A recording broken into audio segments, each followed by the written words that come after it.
guys for joining me, Sunny and Jeff. I met you guys at the Longmont Farmers Market a little while ago. How's it going there for you?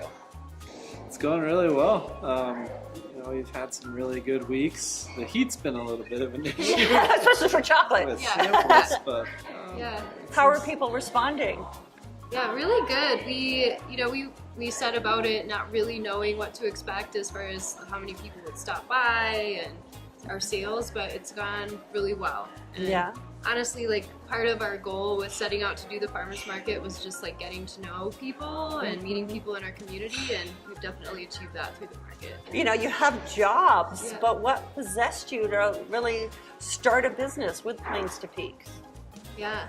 You know, it kind of, a few things. So Sunny's always purchased chocolate before, but we always look at the back of chocolate labels and there's always just stuff you don't really know what it is. So you just had a vision to make better chocolate. Yeah. So really it's become like our passion and hobby that's turned into a business for us. So do you consider yourself chocolate makers more than entrepreneurs, or at this point more an entrepreneur? We're both. You're both. So it's an equal of both at this and point. full-time professionals at the same time. So. Yeah. It certainly started out making chocolate before it became entrepreneurship. What would you say is your biggest hurdle now in terms of growing your business?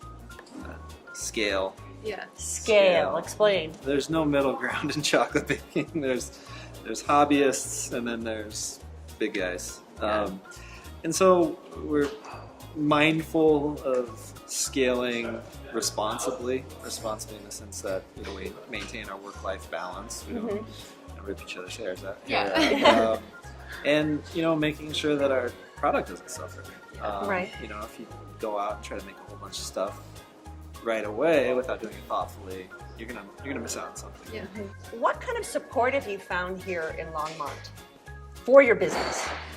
Yeah, it's been tremendous. Like, I remember like precisely the day we're like, okay, we should set this up as we're gonna sell this. So we're like, now what? Like, I honestly had no idea like what to even do to be able to sell our chocolate to anybody. Like, so kind of the first thing that popped to my mind was trying to do it through the farmers market, just because it would be a routine place for us. We could go every week or however often. I think I honestly just went to like the Longmont, the city of Longmont website and started being like searching for how do I set up an LLC, what kind of tax regulations are there, and that's how I got hooked up with Janine Lettingham. I had like maybe a 1-hour meeting with her and another person, Mark Geddes, and I left there with like literally like a 1, 2, 3, 4, 5. This is what you do. Isn't that unusual to think that you can literally knock on the door of the economic development partnership and go, hey, I need help, and they go, pull up a seat. You might be able to gain that assistance in other towns, but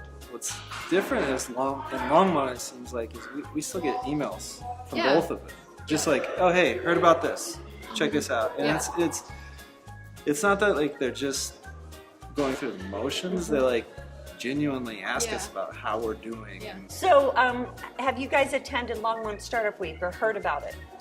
We haven't yet. We attended the kickoff meeting. You excited about it? Absolutely. Yeah. It's an interesting thing that you have all these huge companies coming in giving these incredible seminars on topics that are important to every small business. And it's all happening in our backyard, and it's all free. Free, I know, it's like real support. How important is an event like Longmont Startup Week to you as an entrepreneur? It's huge. And like for me, like just even being around other people going through the same processes that we are in whatever phase they're in, whether they're still thinking about it, whether they're in the midst of it, whether they're very successful, like I get excited to just visit with other people in the thick of it. How important is it to be made in Longmont? It's huge. So, slapping a label like made in Longmont on a chocolate bar is one thing, but to know and understand that it's not just a label, it's like the community. Any advice that you have for me in starting my business here? Oh my gosh. Do like we did, reach out to everybody here. Yeah. Thank you so much, and I'll see you both at the Longmont Startup Week. Let's compare notes, okay? Yes, of course. Yeah, we'd love it. Thank you.